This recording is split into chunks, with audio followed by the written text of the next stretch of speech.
it got slightly brighter, I could tell that that was definitely not going to happen. It started snowing and clouds were sort of everywhere. Can barely make out any mountains. If you can believe me, there's actually a mountain off in the distance there, but you wouldn't know, it's just a clear white wall. I was actually here a couple days ago, and I was here for not quite sunset, but in the afternoon, and I did get a fairly nice shot, but no video around it, but I guess I can show you that so you sort of get an idea of what the scene looks like. Since there is no mountain, I'm going to sort of play around and get a little bit more detailed shots of the sort of river winding through and the frozen waterfall. I do know throughout the winter people will actually walk down here, so you can sort of imagine how if that was more frozen, people would be walking around there, but I think given sort of the recent warmer weather, that is just not a safe or wise decision. I think in this spot specifically, it doesn't even look like there's even enough sort of ice along the sides to even walk on. But obviously, down on this side, it does look a little bit more stable, but especially I'm on my own, there's not another person here. I'm just not gonna make a unwise, unsafe decision. So the first shot I saw here was as I was walking around, sort of right around this area of the barrier. There's a sort of nice bend in the river here. I think if I get my tripod high enough, I can get that in the vibrant blue water against the sort of darker walls with the fresh layer of snow. Should look pretty nice.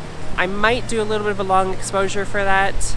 I'm still sort of figuring out whether I want to freeze the water or get a little bit more movement in it, but set up for the first shot and let's see how it goes. So I've got the camera set up here. It is definitely not in the most stable position, which is why I won't really take my hand off of it, but just looking down there, the composition that I originally thought of, I think it's coming out pretty good.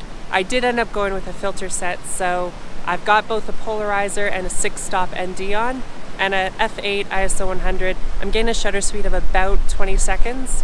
At first I thought this might just be a bit too long and it'd smooth out the water a bit too much, and that's generally an effect I've sort of veered away from in the past, but here I actually think it worked out pretty well. You can't quite make out that it's water running through, but you do have this electric blue color running through the canyon, and without sort of the washy splashes, I think it actually works out better being smoothed out. So I might shift my perspective just a little bit, but this will be, I think this will make a good first shot here.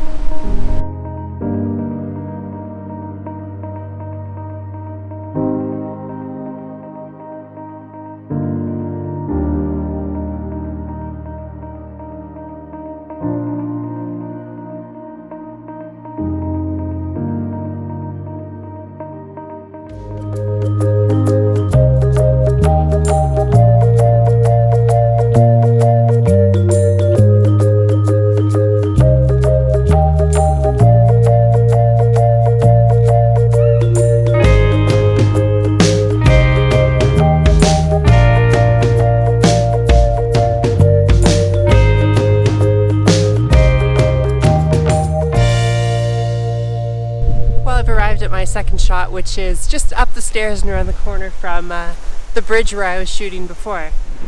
I feel like there's a lot more ice than when I was here a couple days ago, and it looks really interesting. I'll show you on the camera since it's a little bit hard to show you from here.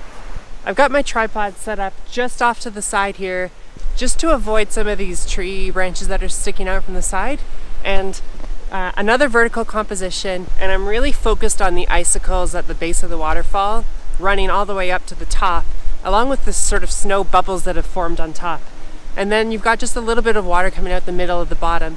And I'm going to do another long exposure as well, just because everything else looks so sort of jagged and raw, and then I want to have this smooth water just coming out from the bottom of it. I might try one without long exposure, but I think long exposure is what I'm going to want on this shot. And still no mountain in the background.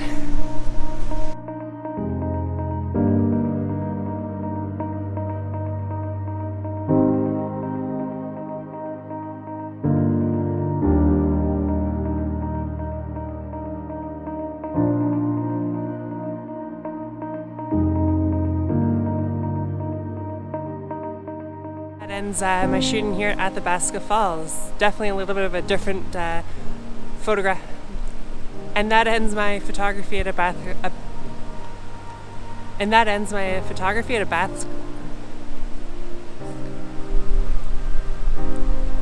And that ends my photography at Athabasca Falls.